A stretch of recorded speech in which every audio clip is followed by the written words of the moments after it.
Well, let's move on to the D1s broadly, Matt. Yeah, let's do it. So you have started your initial scrub. Thanks to everyone who helped submit names.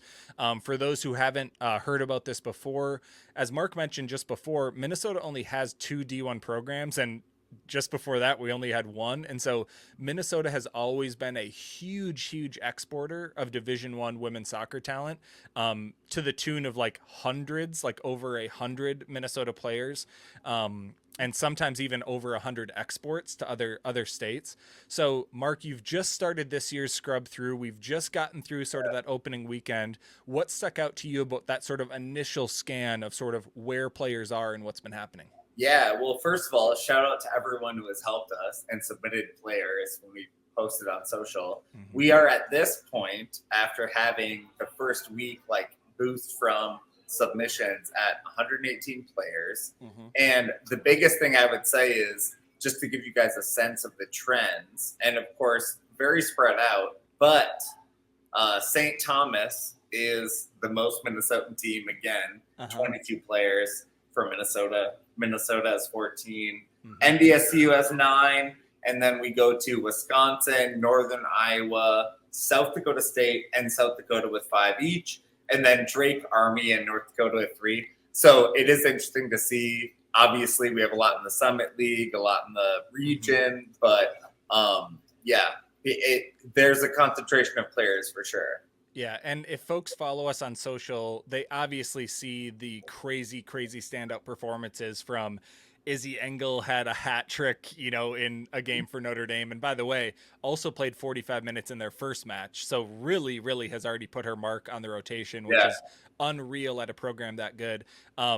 Barrett Parton had a brace that we heroically posted to social media because the game will not count. Because there was a weather delay. But who else is at sort of the top of the list in terms of those first years? Yeah, I might have you expand on the Barrett Parton ghost goals. But yeah, otherwise, freshmen stood out in a sense of like, it is so rare to see freshmen really play right away. So Ashley Turk for VU, that was crazy. At right back. Yeah, Brooke Nygaard at St. Thomas, 90 minutes in their freshman debut. Yep. Grace Polidal at Army, which we're hoping still to do one of these academy shows, but for the players who are going to Army, their school is way harder than anyone at the academies is way harder than these other schools, including Stanford or wherever.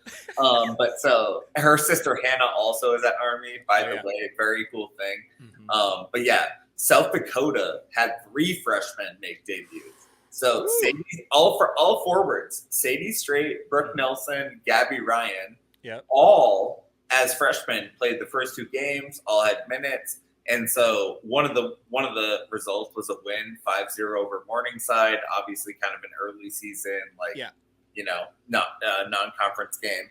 But very impressive to see young players like that. And then I would say they also have a teammate, Brooklyn Bordson from Lino Lakes, who plays in South Dakota. She started 18 games last year. She's played 1,000 minutes last year and 2 assists. So Brooklyn Bordson and the 3 freshmen are kind of running on South Dakota right now. Yeah, the freshman stuff is just nuts. I mean, we try to talk about this.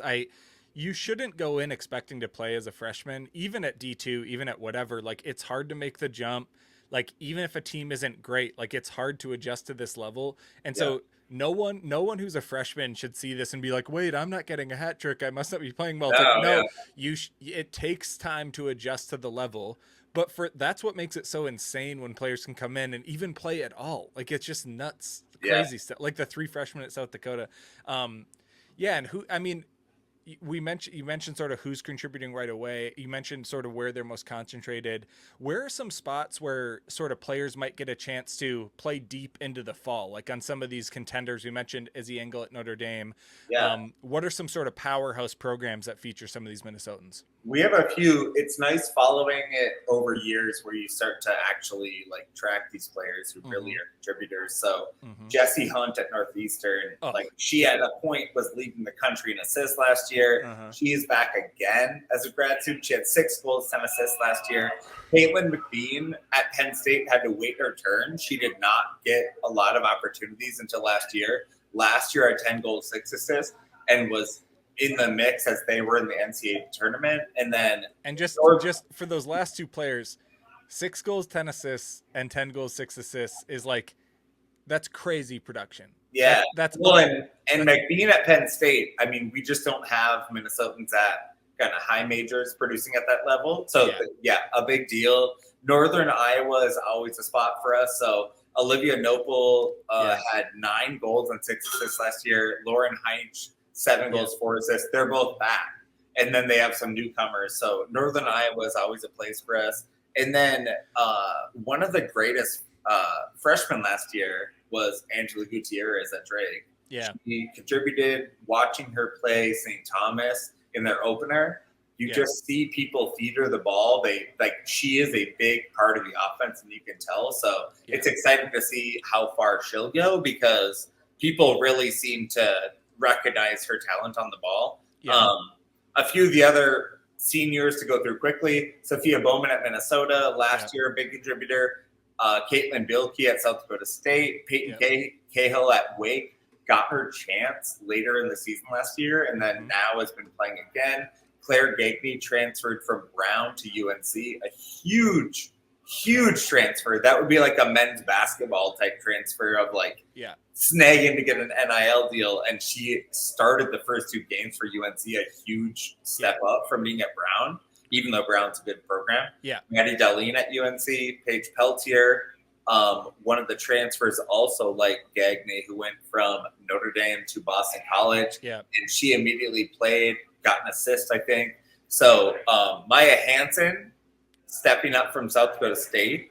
Going to Iowa. One of their best players ever. She is trying to get kind of showcase, obviously, at Iowa and she got to play right away. And then I would give a shout also to Mariah Wynn, who is just always a baller. She crushed at Bemidji State, transferred to St. Thomas, and they're not a huge winning program, but she had 5 goals and 2 assists on a team that didn't even score and win that much last year. So she's a good Minnesota sleeper, I would say, too. Well, and you mentioned the Brown to UNC transfer. It's crazy because Brown has been so good that this might be the one season where going from Brown to UNC is like theoretically a quote unquote step down, but it's Matt said it. Damn. Well, I mean, UNC has to replace 10 starters this year. And also playing alongside Minnesotan Maddie Darlene, who will be in the U20 World Cup in September. We'll be covering those games. We'll make sure we're highlighting them. I'm sure we'll play them at Blackheart, so folks can come watch. But yeah, I mean, Brown is unbelievable, but getting a chance, like you said, maybe a bigger platform at UNC too, and to play at a program that always gets visibility even before the retirement of Hanson Dorn. So they could take their pick of anyone. The fact that they could transfer anyone in. Like any keeper would want to transfer to UNC.